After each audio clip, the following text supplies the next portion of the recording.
Good afternoon and welcome on to the West Yorkshire Football Show. We're chatting all things Leeds United with myself, Stephen Browney, joined as ever by Mr. Jason Booker. Jason, how are we doing, mate? Very well, mate. Very well. I am having a fantastic Friday, and yeah, the transfer window's gearing up. I can't wait to see everybody going into a meltdown.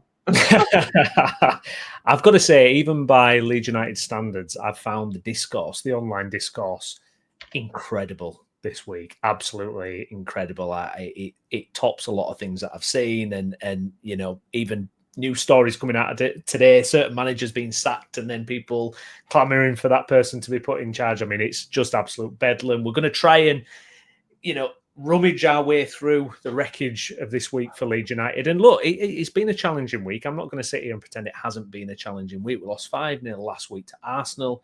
We got dumped out of the Carabao Cup by the Sheffield Wednesday Kids.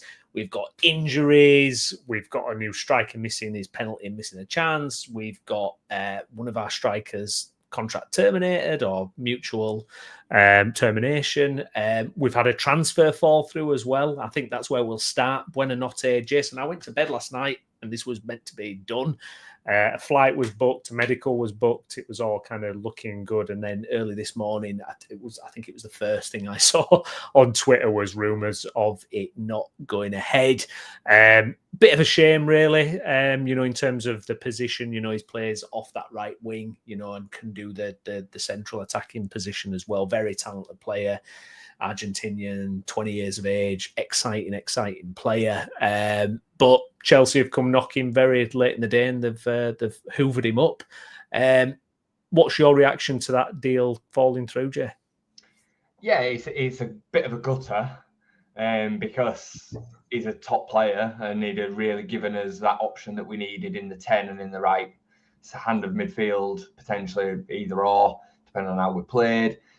Leicester's best player in the first half of last season. It was then kind of topped in the second half by Bilal El-Khanous, who we were also interested in. It's a weird one because it clearly became available. He became available in that we couldn't find anybody else, or they couldn't find anybody else further up the pyramid. So Leeds made their interest kind of concrete. It was done and dusted by the sounds of it. It were hard interest, flights booked and the lot. And then Chelsea out of nowhere, who really don't need him, have kind of swooped in to take him, and they're further on than Brighton. Like, it just seems strange that Brighton wouldn't want him, but Chelsea would. And I can just imagine the situation come the end of the season that he's made 3 appearances and he's had no development. It seems weird that Brighton would allow this unless they've promised him some sort of assurances to gameplay. I mean, I know Cole Palmer got injured last week, but he's not going to be out for long. So where does he line up in all of them options that they've got? It's a really odd one. Really odd. I just want to throw up Tom's comment on the back of that. Thanks for your comment, mate. Everyone get commenting, like the video, all that good stuff as well, please. Tom, this just shows we are a small fish in a big pond. Why would he go to Chelsea? He's getting 0 playing time. Now, this is a situation for me where they've got a lot of kind of operations going on, Chelsea.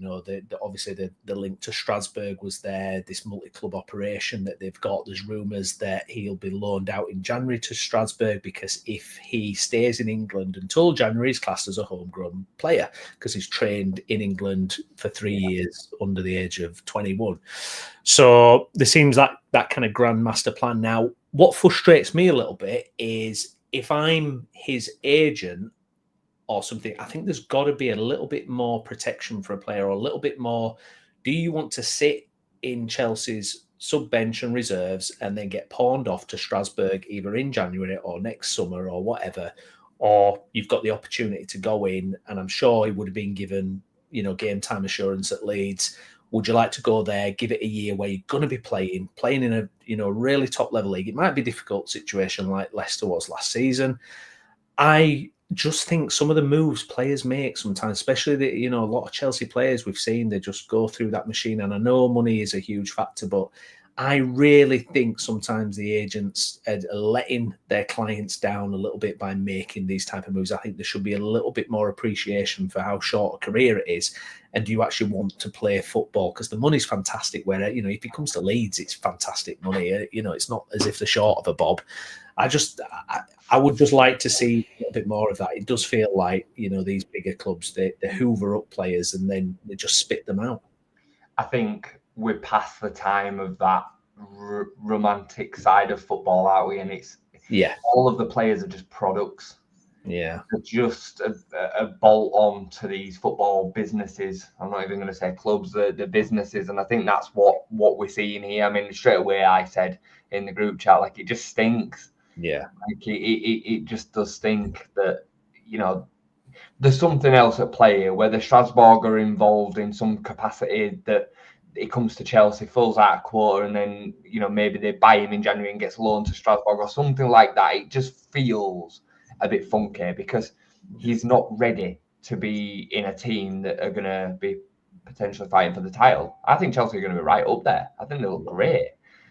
So yeah, I just don't see how he plays. And from a player perspective, I suppose you've got to have the arrogance that you can go in there and earn a place. And that's what he'll do. It'll be as simple as, oh, Chelsea are interested in me. That's a great opportunity to be at the top end of the table, win things, and I'm going to do everything that I can to earn one of them spots. He will believe he's going to play, especially if the manager says he's going to play. So, yeah, it's a tough one, but it's a real... And this is why we are, finding it difficult in the window. It's not just as simple as go out and get a player, because the second that you show full concrete interest in trying to get a deal over the line, a bigger fish swims along and eats you both. Yeah, so absolutely. It's a like Gav said here, Brighton are Chelsea's feeder club. Yeah, it feels like that, doesn't it, over the years? On the brighter side of this, Jay, and I'll be really interested to get your take on this, because when I mentioned him the other night, you kind of not bristled, but you didn't look overly keen on the idea. But Gus Hamer, so Blades Ramble YouTuber, a really good channel actually. I watched quite a lot of it. He's got a couple of sources, I believe, who are saying that Gus Hamer to Leeds appears practically done. It was released earlier this morning that Sheffield United are happy for Hamer to go on loan with a future fee 15 to 20 million. Now, where do you stand on this? Because this is one of those where it feels like we've almost kept Hamer in the back pocket, and if it's all kind of not happening elsewhere, right, time for the Hamer card. Let's get it done. He lives up the road. He's half an hour away. Yeah, it makes sense. It's easy.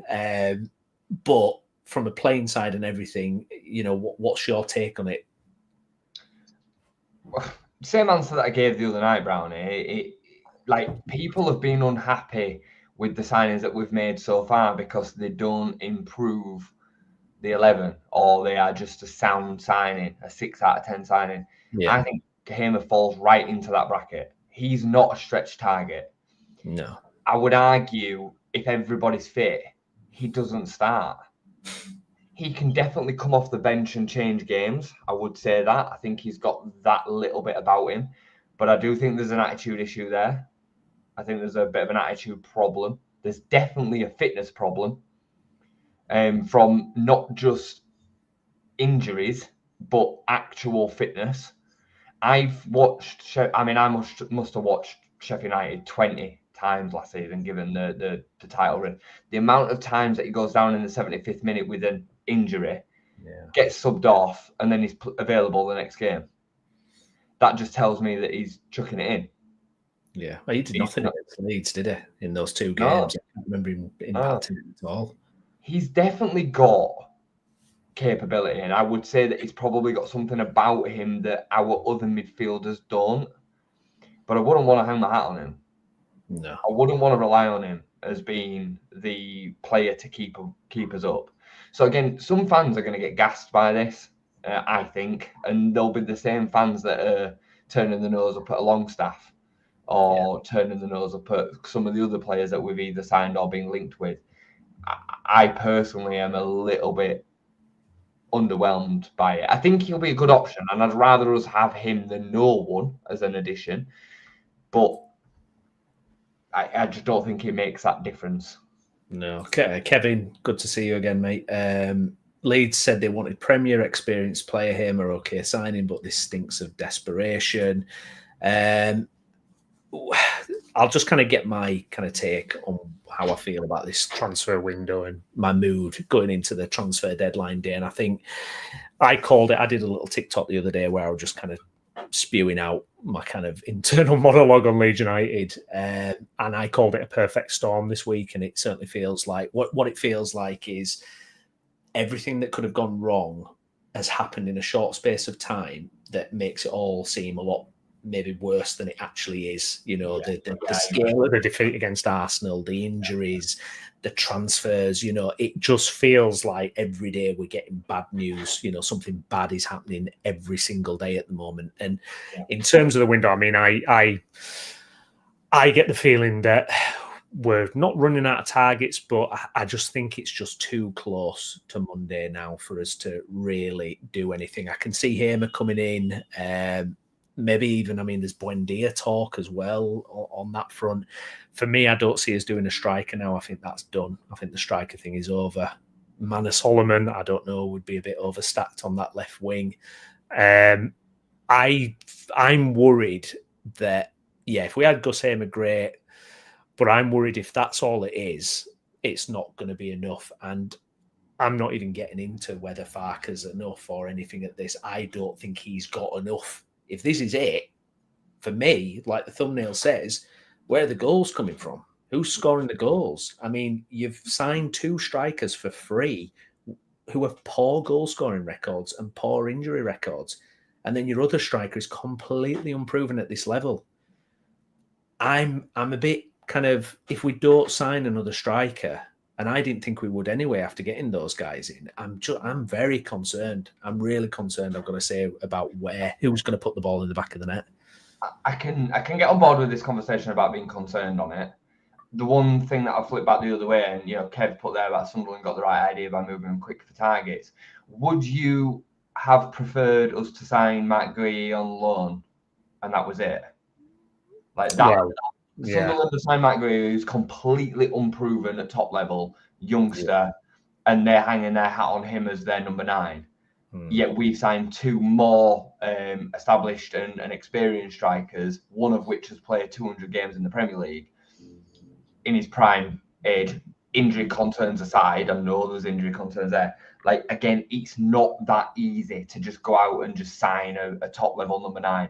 Demirovic is one that keeps on getting banded about, and he'd be a fantastic signing for Leeds. But I truly believe with Demirovic, the second that we push the button on that, somebody bigger than us would come and swallow that one up as well. Because he's beyond us. It'd be a stretch target again. So he's probably better placed staying at Stuttgart, having a massive season there again, and then getting that bigger move when they're ready to make that move. We would end up, no disrespect, with Josh Sargent, who I think is a good number 9, but again, he's injury prone and he's only proven at championship level. So it leaves us in a really difficult situation. I'm not fully defending the 49ers, but it's not just as simple as just, go out and buy him. Because we've seen it with this Brendan Otte deal. The club clearly got the green light to get that one done. And the second we went to make it happen, something around us, out of our control, has happened. 2 things I will say just quickly. I'm just going to flash this comment up. I think this is really harsh because every summer window we've had previously has been very, very good. However, this window will be left as a disappointment if it finishes with Hamer coming in and that's it. It will. And it'll be their first, I think, failure on the surface of it. Time might say that it's actually been a great window and we stay up comfortably. None of us know that yet. But on the surface of it, based on the logic and the facts that we kind of can work off, it feels like a bit of a letdown. I can get on board with that. Yeah. It's a strange. I think what I probably thought in the back of my head would be, I don't know, and it's actually interesting to use the Sunderland comparison because there is definitely philosophical ideas that both clubs have. So Sunderland, we know they're youth orientated. So, signing that player from Chelsea, it kind of fits into what they do as a club, and fair play to them. It's worked. Diarra, Siddiqui, they're all young, they're all a lot of potential.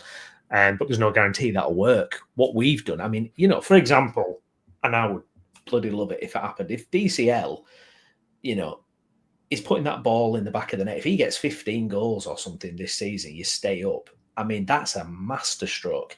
Now, we haven't got a crystal ball. We don't know. Yeah. So it's almost, because I was trying to gauge the transfer window before, and we don't have that crystal ball. We don't know if this recruitment is going to be enough or not. Now, it feels a bit meh.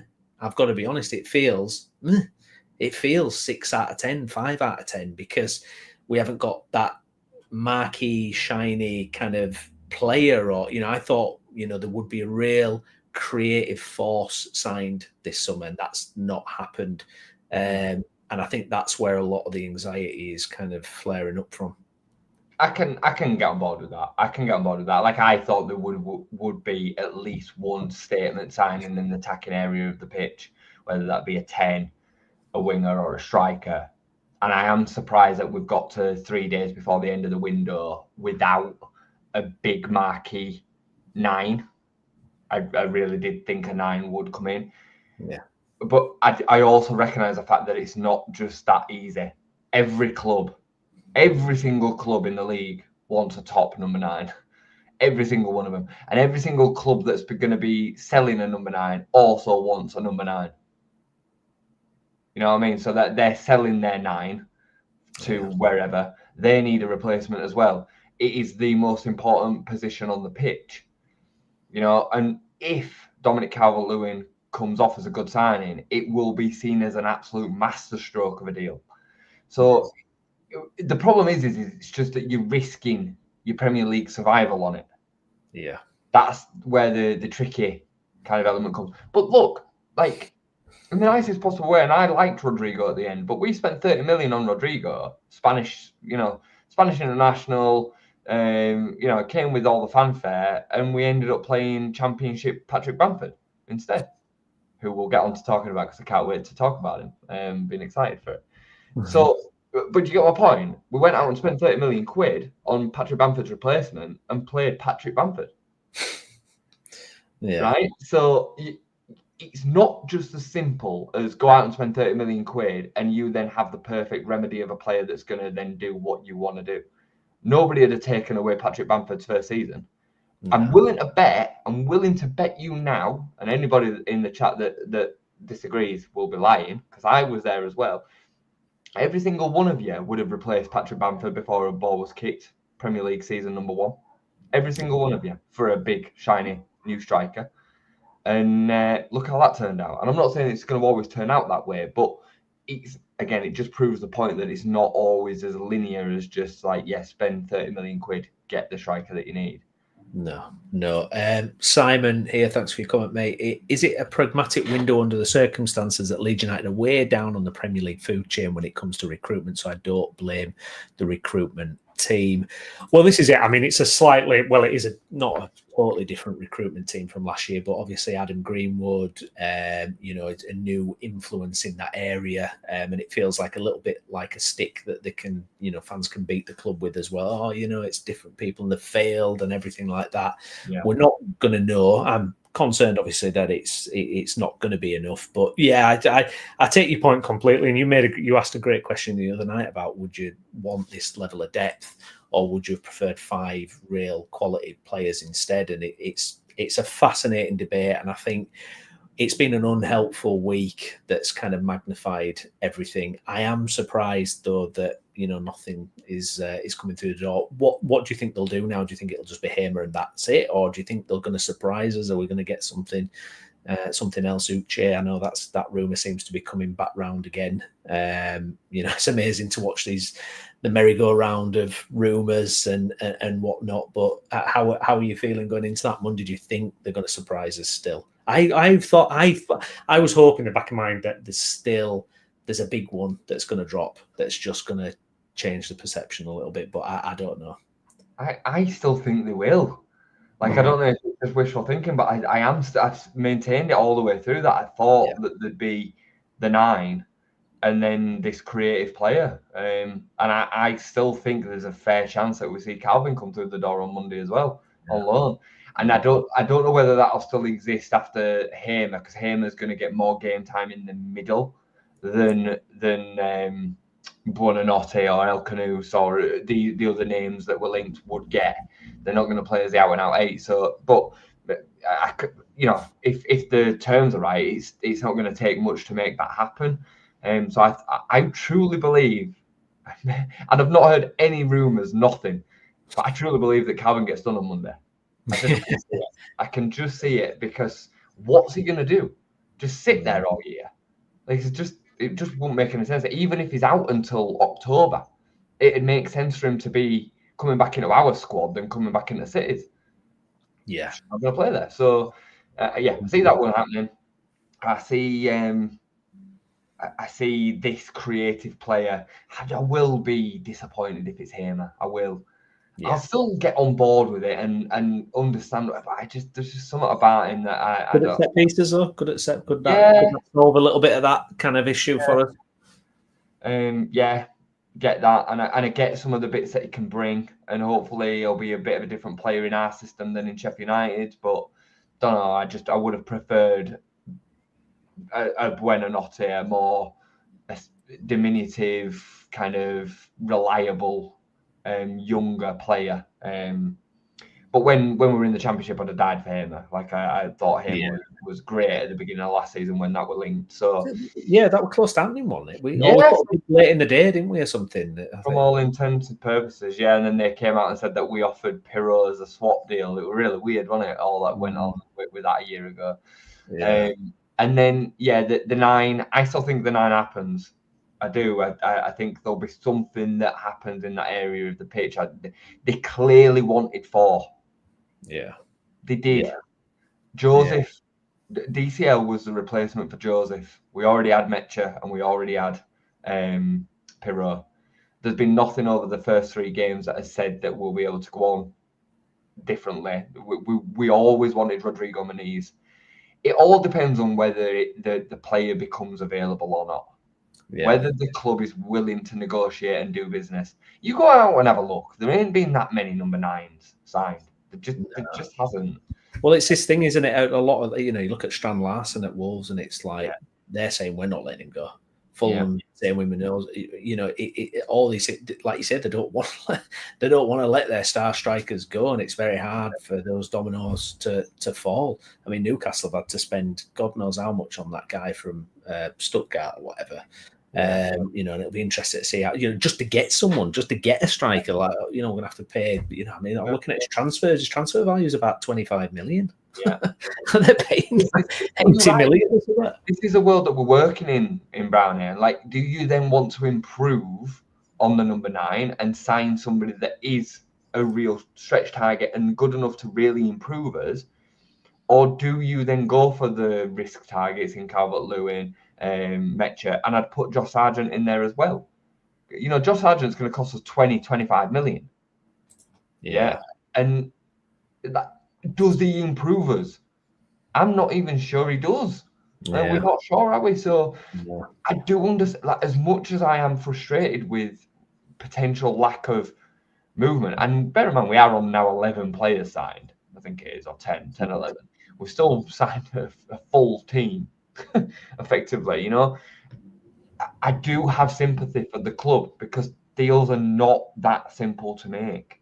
No, it's not. No, it definitely seems to be proving that way. Just want to get your take before we kind of have a look back at Paddy Bamford. This was dropped by TBR Football today. 49ers Enterprises reveal long-term Leeds United vision in letter to investors, currently valued at about 527 million.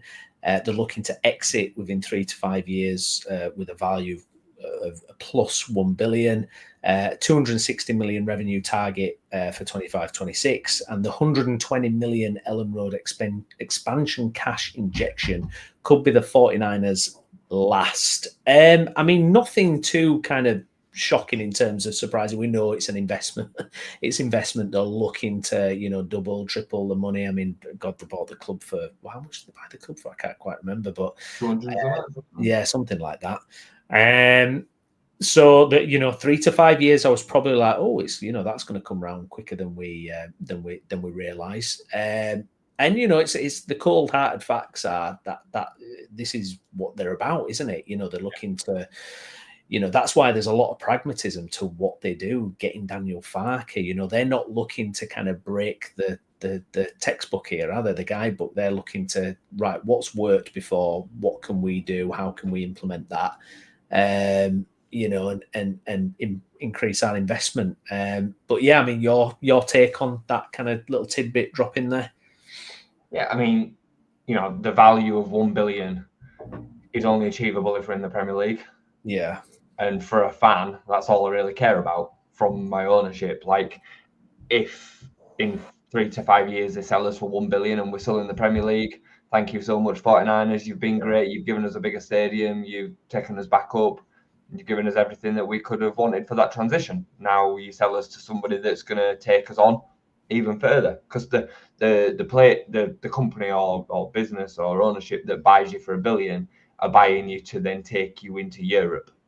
Yeah, they're not putting that level of investment in to then reinvest. Not really.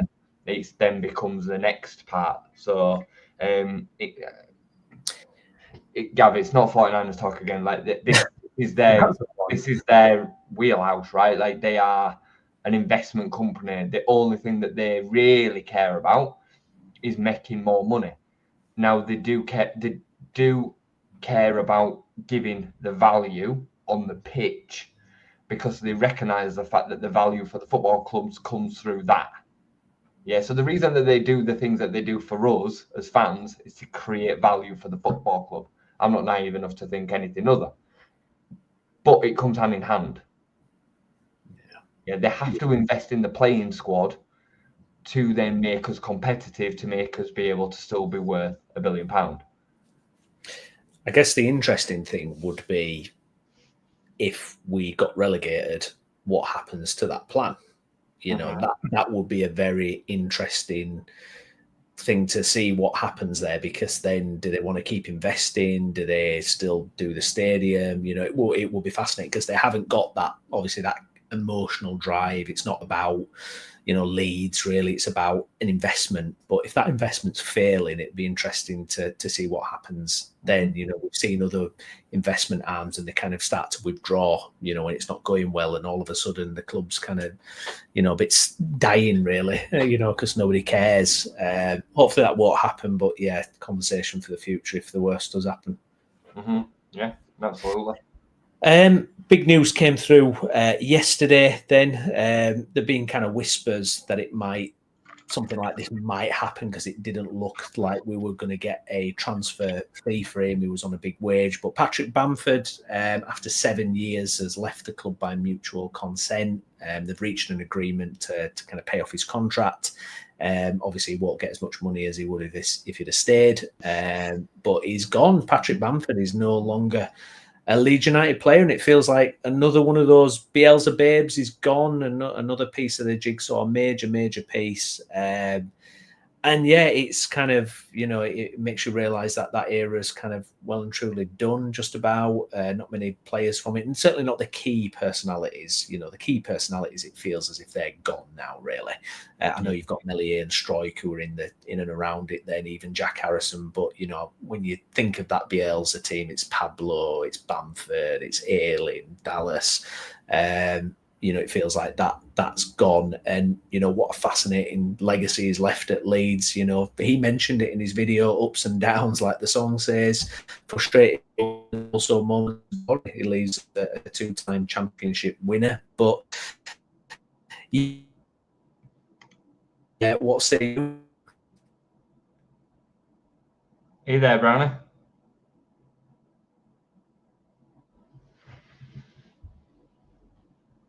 I think Brownie might have disconnected.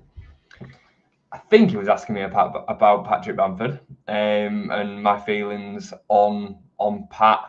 I feel very somber about it, if I'm honest. I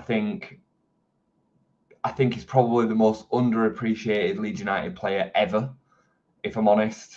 He was absolutely pivotal and key. Oh, there, he's back. You there, Branner?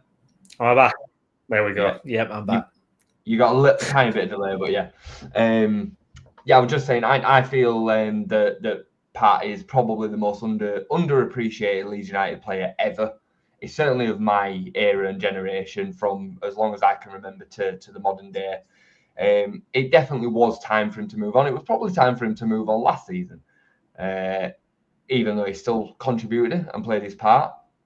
But that said, some people would have had him out 4 or 5 years ago. Some people would have had him out in Bielsa's first season. And he was absolutely pivotal in the Bielsa system. I would say he was probably the second most important player in that side behind Calvin. Maybe you could put Ben White in there as well, but he was absolutely vital for the way that we played. His press, his movement and ability off the ball. People undervalue and underrate his ability of running the channels and holding the ball up. He was never the most prolific finisher, even in the Premier League. He was obviously very prolific in that one season, but he still missed a hatful of chances to score them. He was that kind of striker. But having them predatory instincts as a number 9 is actually more rare than people make out. Like there's, I would say, probably 3 or 4 Premier League strikers that don't miss chances. Haaland, them levels of striker, they are rare. Very, very rare. So yeah, that the season that we got in the Premier League with Pat was special. He made an England appearance while at Leeds, and for me, he will go down. I think the word legend gets thrown around a lot unnecessarily nowadays, but I think there's a group of them from that side that will go down as modern day legends. They're not the same as the Eddie Grays, the Peter Lorimers, and the Norman Hunters and Billy Bremners. They're not. But in the modern day era, Pat Bamford's a Leeds United legend, as is Liam Cooper, as is Luke Ayling. So yeah, he'll be fondly remembered for me. And I'm proud to say that I was always a big Pat defender, because I always recognised he put the club before himself. He put the side before himself always. When people were screaming for Nketiah and they were ignoring all the selfless work that he did for the team and for Marcelo, fair play to Pat. And I hope he goes on and smashes it wherever he goes. I really do. Yeah, I mean, I've got to say, I would love him to turn up at Wrexham or something. I know they've got Kiefer Moore and he's had a good start, but I would love him to kind of get that limelight. Because the other thing with Pat as well is he's a big personality in terms of, very engaging with the media. He's done podcasts, did the LUTV podcast, a great personality, and delivered on the pitch at times. Obviously, we know difficult periods, but 60 goals, Jason. I mean, 60 goals, we haven't had many strikers that have scored 60 goals for us in God knows how long. It's there, isn't it? And did it at the highest level as well, where he had his best season. I tell you something else about him as well that kind of gets overlooked is how the other players speak about him. He's really well respected and liked with the young lads that have come through and either worked with him or under him and seen support from him. And he's well liked in the dressing room. I think even on the face of it, the statistical side of it, 60 goals for Leeds United. He's one of our top scorers. He's in the record books. He's in, I think it's the top 10 of all time Premier League goal scorers for Leeds United.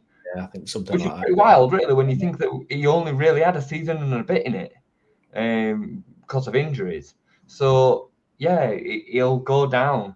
He'll go down in history, mate, and rightly so. Right, hopefully people can kind of now over time look back at him a little bit more fairer and fondly than they did when he was missing chances for Leeds.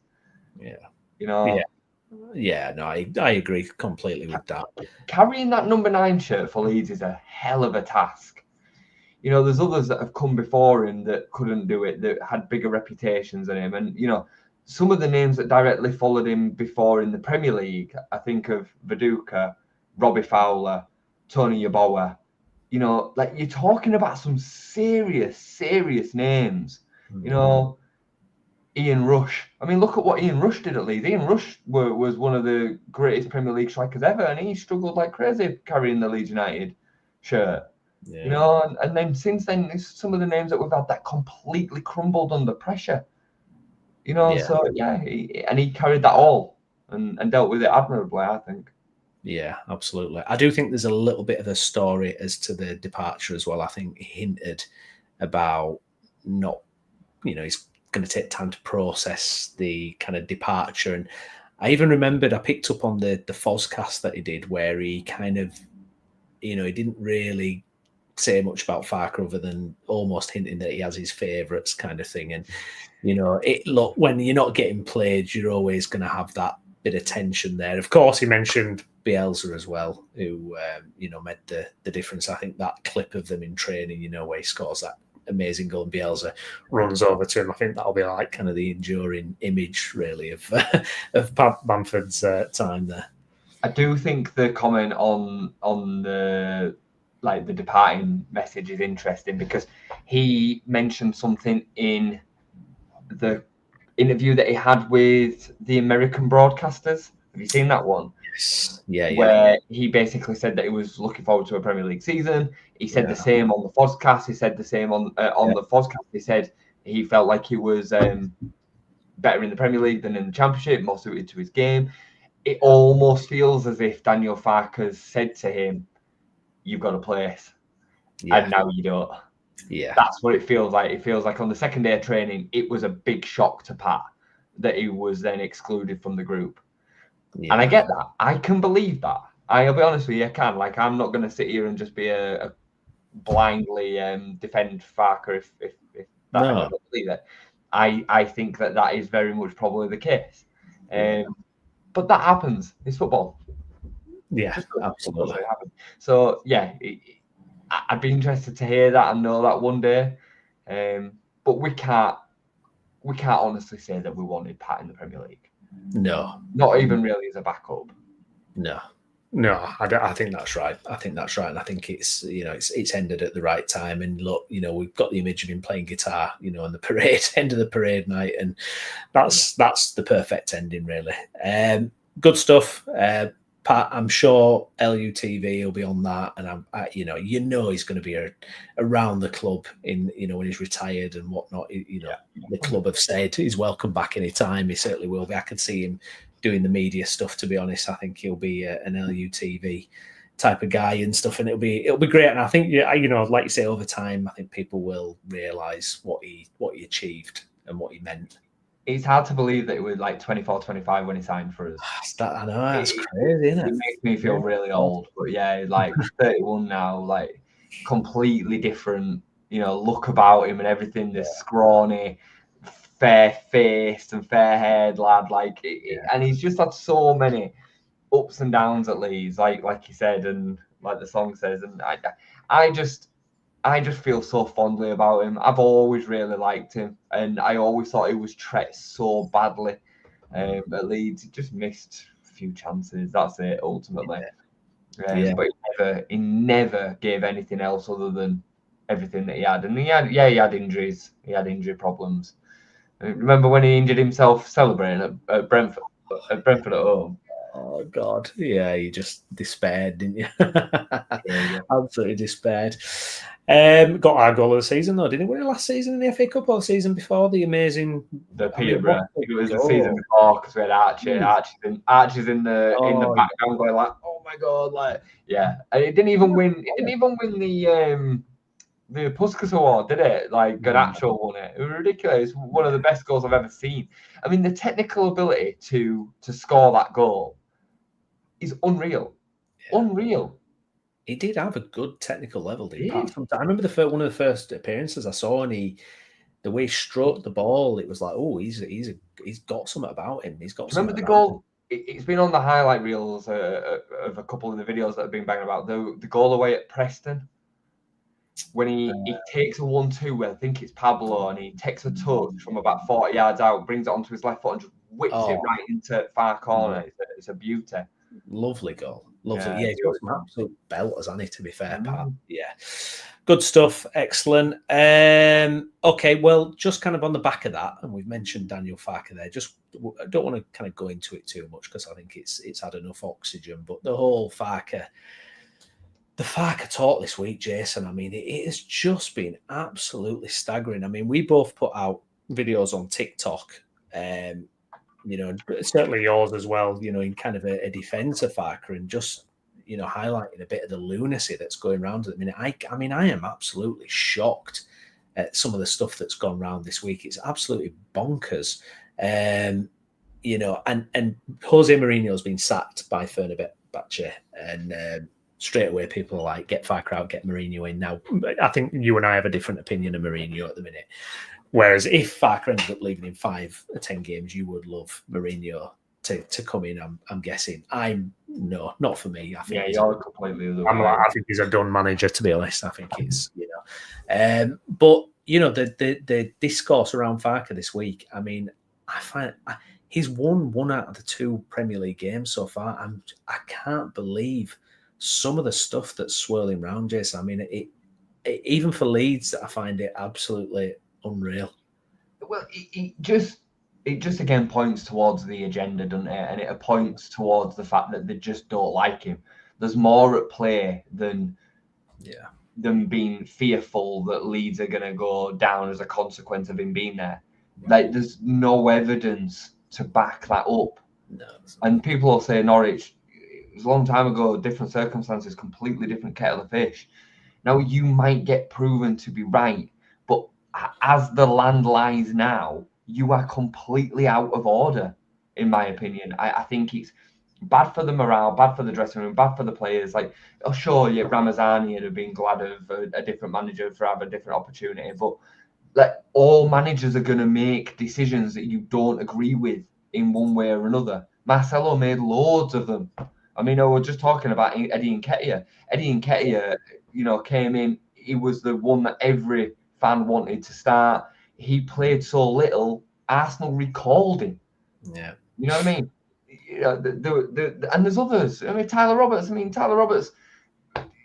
he just persisted with him regardless, and every fan screamed blue murder that he were wrong. And but you wouldn't have called for Bielsa to be sacked because of that. No. Like, it's just crazy. And you're absolutely right. Like, after 2 games, what manager would you be happy with that has won 1 and lost 1? I just don't get it, Browney. I don't. I can't understand it. Mental. There was one tweet out there that was like, I've had enough now. This has gone on too long. It's like, we just won the championship with 100 points 3 months ago or whatever. What are you talking? What's been going on so long? What are you talking about this week? Browney, I'm telling you, and I will say this until he's gone. It is the Bielsa shadow. Yeah. People cannot, for whatever reason, because of the love for him, the love of the football, move on and get on board with a different version of success. I said to you for 2 years in the championship, there's a part of me that actually prefers this pragmatic football because I know that we're completely in control of games. We won more games in both seasons. That's a fact. Yeah. Now, did we have a better team? Yes, I would probably say that we did. But I also know that we had better competition in both seasons as well, because Marcelo's competition wasn't anywhere near what Farke has had to deal with in Leicester, Southampton, even Ipswich, Burnley, Sheffield United. It wasn't. Not even close. That West Brom side that finished second behind us in the promotion season was gash. Honking, mate. It went down terribly with a whimper with Sam Allardyce less than 12 months later. So, yeah, like, you've got to play both sides of this battle. And when Farke gets sacked, and it could well be this season, there's going to be calls for X, Y, and Z manager, and we will end up with Sean Dyche. Yeah, or someone of that ilk.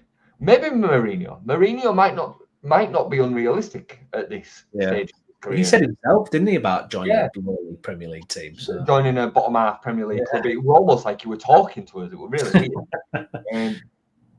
But that romantic change, it's better in theory than in reality. Like, that has got car crash as much as it's got potential love written all over it. Like, as much as I kind of fancy it, I totally understand your point of it, why that could be a potential, real big car crash.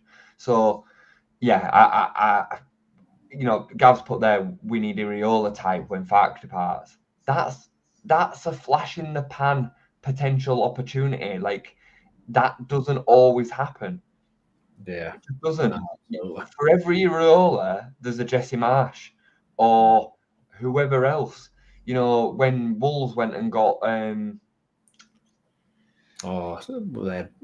Lage, Lopetegui. Bruno Lage, I mean, it's not who we were thinking. Lopetegui was who we was thinking of. You know what I mean? Like, there's another one of them, isn't there? So you got to be careful what you wish for. Yeah, absolutely. Obviously, we've had a difficult week. We've gone out against Sheffield Wednesday's kids in the cup with a pretty poor performance. Could have been Grimsby.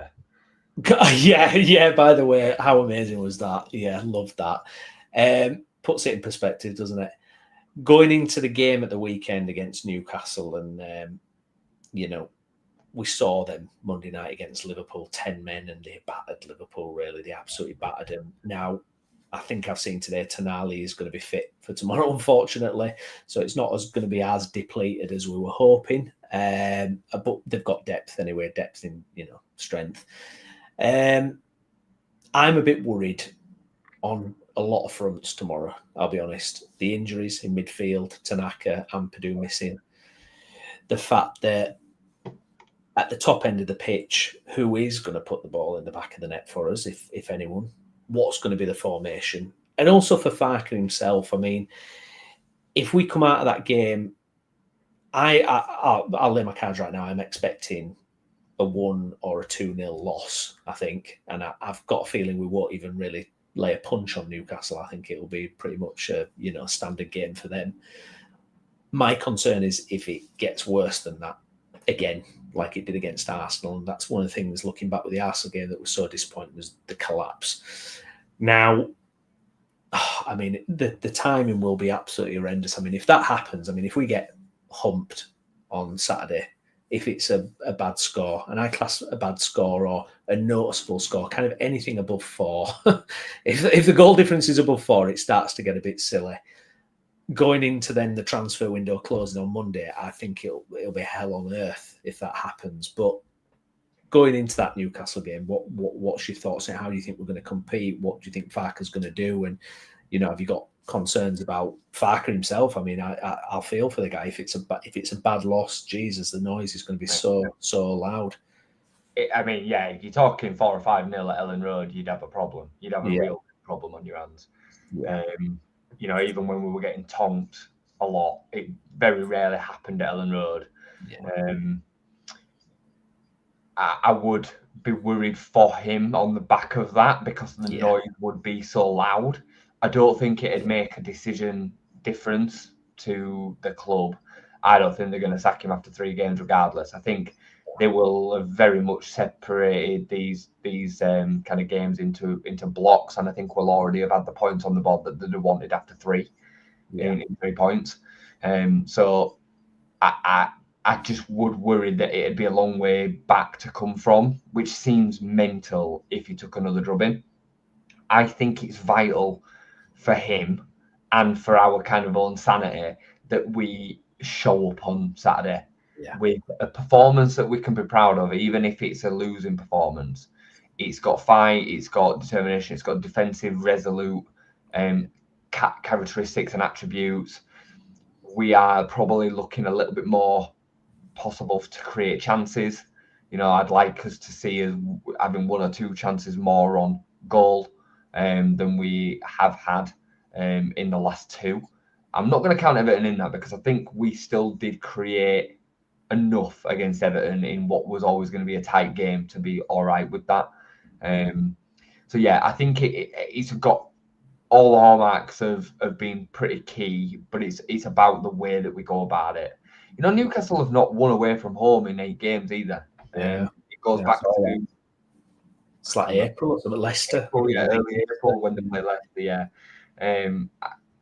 You know, they've got some problems as well. They've got no striker at all. I think they're probably going to end up playing Asulo up front, who's a championship striker, really, by all accounts. Is very young.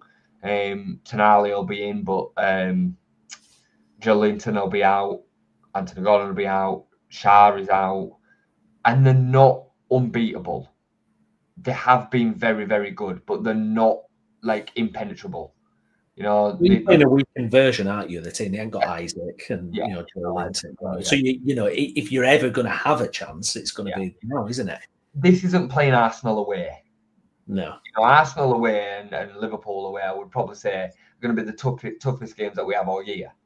You know, this at home right now in this circumstances is you know, we can hope to try and get something out of the game. The biggest problem that we've got is that our deficiencies in Ampadu and Tanaka being out.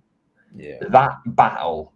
If Ampadu and Tanaka are available and they don't have Joelinton and the other players missing, we're saying, you know what, the playing fields have been balanced a little bit here. Now, because of our losses, it's pretty much balanced itself out again. So we're probably just the same amount of distance behind them again. So, yeah, it's going to be interesting to see how we go at it. I'm going back and forward in my head as to how I think he'll approach this. I think Mecha or Calvert-Lewin will start, and I think Perrault will be on the bench for this one. I think. Given the fact that Okafor looks like he's got a little groin problem, I think he will probably be out, and it'll be Gnonto and James. If Okafor's fit, I think it'll be Okafor and Gnonto. I think Gnonto coming on the right and James will sit out. And I think that'd be fair, given the way that the landscape of the few games has gone so far. Same fullbacks. The midfield, I can't decide, Browney. I really can't decide on what he'll do. I'll be really worried for what the game will look like if he goes with Gruev, because I just think the midfield will bloody press him into an oblivion.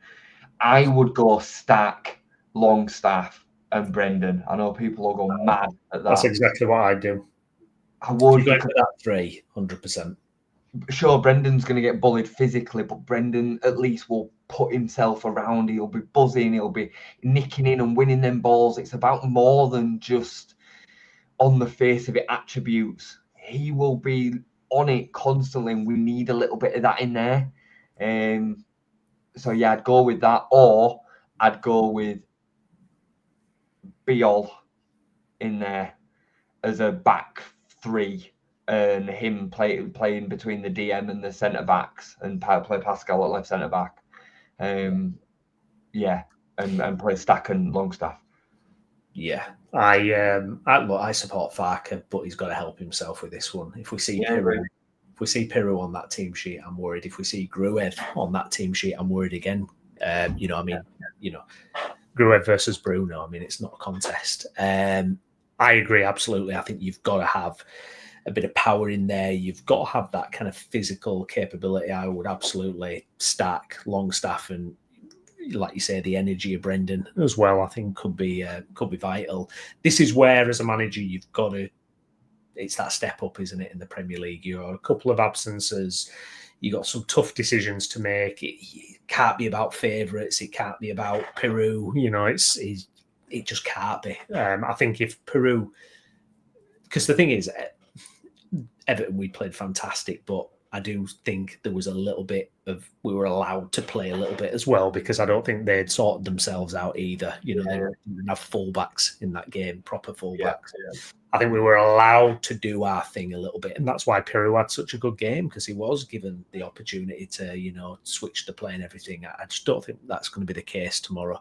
And Farke's got to help himself, because that was the problem after the Arsenal game, was there were a few sticks to hit Farke with, and going, why the hell did you play Pirou? Why did you keep him on the goddamn pitch? You know, why didn't you get Gruev off? You know, there were things that you could hit him with, and that's what I don't want him to do tomorrow, is, you know, give those reasons. You've got to switch it up. You've got to be able to make those tough decisions. Agree. And I really didn't like his attitude of around, they played well against Everton, so they got their chance against Arsenal. I really didn't like that. You can't have that. I know, you can't. And, you know, you need to play the team that are right for the opposition that you're playing against in the Premier League. It cannot just, we're not good enough to just be able to roll out the same 11. No. You've got to go and look to do something a little bit different. And so I'd welcome, like, even if we lost, I'd welcome a change to a back five if he analysed the situation and thought, right, this is the way that I'm going to go with this. The problem that he's got, if he does that, is people will then go, why did he change it? That's the truth. Why? If let's just say Jack Harrison starts and we lose, it'll be, well, I started Jack Harrison, so no wonder we lost. How was Ramazani going out alone when we got Jack Harrison? I'm sick of saying that, by the way. That is the most moronic thing. Like, just say that you don't understand football. Let's just move on. I don't get it. So, but yeah, that's the problem that he's got to go. He's got to deal with. But he has to be big enough to kind of live by his convictions with that and stand by them. But yeah, that were a bit weak, I thought. What he said after the Arsenal game. Yeah, I agree 100% with that. The thing with Farke is he's always brought the team to heel by around about this point. First 2 years, we had very difficult, challenging August. Look back on the West Yorkshire Football Show Library. There's a review myself and Jason did after we lost to Birmingham 1-0 in the first Farke season, and Shackleton was at right wing, and it was a bit of a mess. And last season we lost to Middlesbrough in the League Cup 3-0, and I remember people pushing the panic button then as well. He has got this under control in the previous 2 seasons. Now, obviously, it's a step up in the Premier League, but we've made 10, 11 signings, whatever it is. Can it be integrated? Can he make it work? I guess the problem is, Jason, it's a international break, and if it's a poor result, if it's a poor showing, there's a long time to stew on it. Well, we've been there before, haven't we, mate? Yeah, a lot of time, it feels like. I hate sitting through the international breaks. But yeah, I want to try and get 3 points on the board, of course. But I do think for the sustainability of us and trying to progress in the right way, the only thing that matters is that we kind of turn up on Saturday and show that we're capable and he's capable. I mean, he's not going to shut people up. We could win 1-0 and there will be people that will still say Farke out. There is, because agenda. It's just the way that it is. So, yeah, completely agree with you, mate. Completely agree with you. Just changing subject just slightly. Yeah. I find it bizarre that Manor Solomon is now being linked with the Championship. Oh, to Sheffield United. Well, yeah, it started off earlier this week with West Brom. And I was like, what? And now, the noise is really ramping up that he's going to go Sheffield United. And I find that bizarre because he is so beyond the Championship. Yeah, I agree. I saw that the other day where they were on about Sheffield United. I did a double take. I was like, Sheffield United? What? No. Is that one you would still do, Solomon? If say it's Hamer and nothing else is looking like happening, would you go, right, let's just pull the trigger on Solomon? Probably not, just because of the options that we've got. Like, we're heavily stacked on that left side. Yeah. I mean, he's better than Ramazani, so he could come in and offer another option within there. But you've got Okafor, you've got Jack Harrison, you've got Willie Gnonto. Like, why would we have 4? And none of them really play the right-hand side that efficiently. No. Gnonto can, but Okafor's not right-sided. Jack Harrison's certainly not right-sided, which is why he's had such a bad return over the last 2 years for Everton. And it leaves us a bit. And Solomon can't play the right-hand side. We never saw Solomon play the right-hand side ever. So I think that the club wanted Manor Solomon from day one, but Spurs made it clear that they wanted to see him in training. And then we went off and explored other options and ended up with Okafor. So how do we now kind of go back to needing that when we filled the spot? Yeah. Yeah, it doesn't seem like it makes sense, does it? Does it make sense? Because, last season we had Solomon, Ramazani and Gnonto. Mm-hmm. This season we've got Jack Harrison, but I suppose Jack Harrison could be seen as a backup for left back. Well, yeah, some are saying that Farke's going to look to potentially just convert him to backup left back You know, which I think, yeah, I'd be fine with that. Actually, I think you know, it could be an interesting way to use him. Okafor, the slight injury, we're not sure if he's going to make it or not.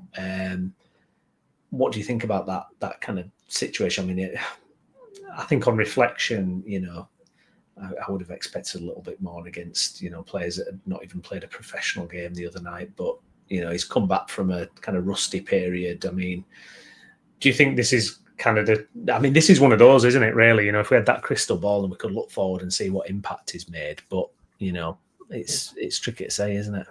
It's the same as Manor Solomon a year ago, innit?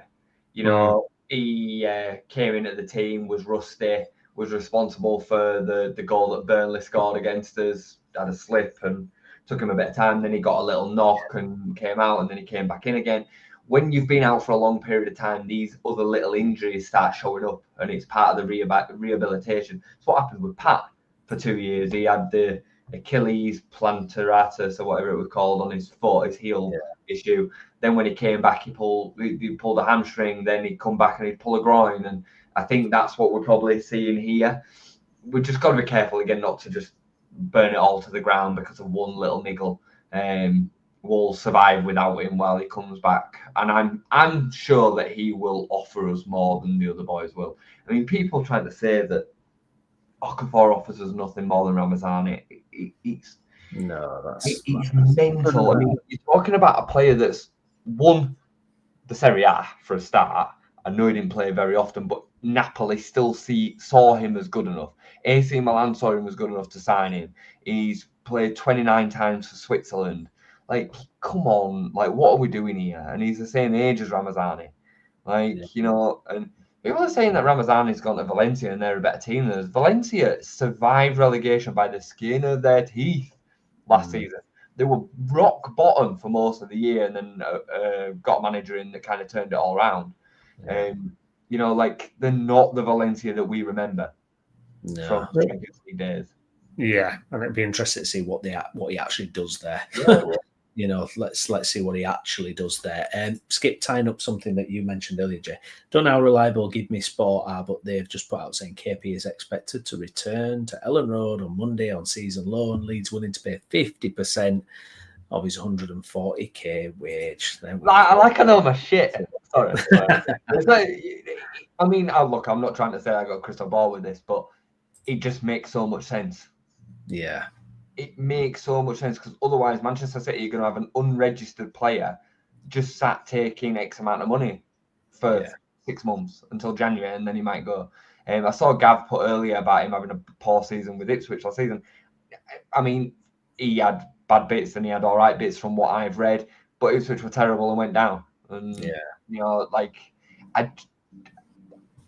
we can't hold him to that standard. It's been bad since he's left. But I could see that happening. And then again, where's he going to go?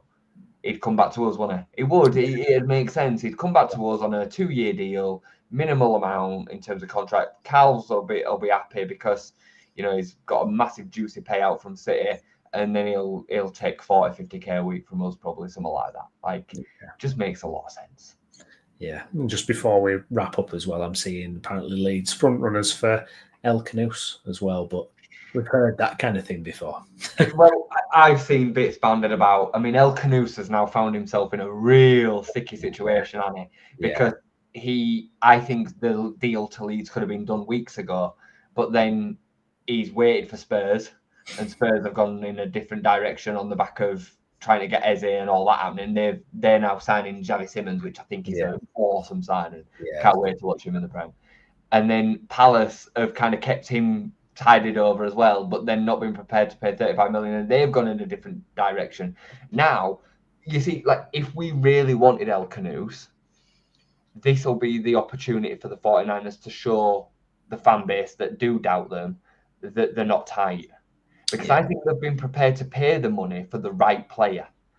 Yeah. Do we value El Canoes at 35 million when he probably should be at 25 million?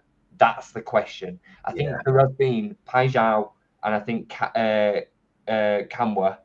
Yeah. Both broke the bank for them too. And I probably believe that they would have done it for the right 9 as well. Will they Yeah. do it for El Canoes? I'm not sure, because it is overvalued, guys. It is. Yeah. It's the same as Sunderland spending 35 million on Diarra.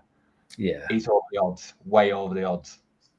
Well, we'll wait and see what we El Canoes and Hamer potentially will. I still think there'll be lots of twists and turns. You know? Oh, it's going to be spicy, mate. It's going to be crazy, isn't it? I'm busy Monday as well. So I'll be out of the house. But what I think we should do, and I'm talking like talking live without speaking to you about it here, but we should probably go live at like 8:30, 9 and do a roundup. Yeah. I think we'll be trying to do something live to bring it in, so I might just stay on and just see it through, and then we can have a Leeds focus after it. Quick predictions tomorrow then: Newcastle United at home, 5:30 kickoff. What's your gut feeling on that one, Jay? My heart tells me we'll draw 1-1. My head tells me we'll probably lose 2-0. Yeah, if I'm honest, I think we probably lose tomorrow. Yeah, same. It's got to be the manner, isn't it? It's got to be the manner of the loss, hasn't it? That's important. Not enough time to put it all together. Few injury concerns, the problems that we've got in certain areas of the pitch. It's not fully clicking yet. Back at Sheffield Wednesday and all the rest of it. I would take a stinky 1-1 right now. Get out of it. Stinky 0-0 even. But I'm not gonna lose any sleep over losing tomorrow night. No. They're a really good side. You're talking about the cup winners. You're talking about a Champions League team here. They're a top side, and their injury concerns are not as much of a problem to them as ours are, because of the squad depth that they've got and the quality that they've got in the aftermath. So, tricky. Onwards and upwards. We'll be back though, won't we, with a review at some point? Absolutely. Yeah, we'll be here and we'll give our thoughts. So please do make sure you subscribe to the channel. Like your video as well, and thank you for all the comments you've got in today. If you're watching this video later, get your comments in on what we've discussed as well. Myself and Jay, we will be back tomorrow to review the Leeds United versus Newcastle United game. Can't wait. Exciting stuff. We will see you then. Thank you very much for watching. Take care.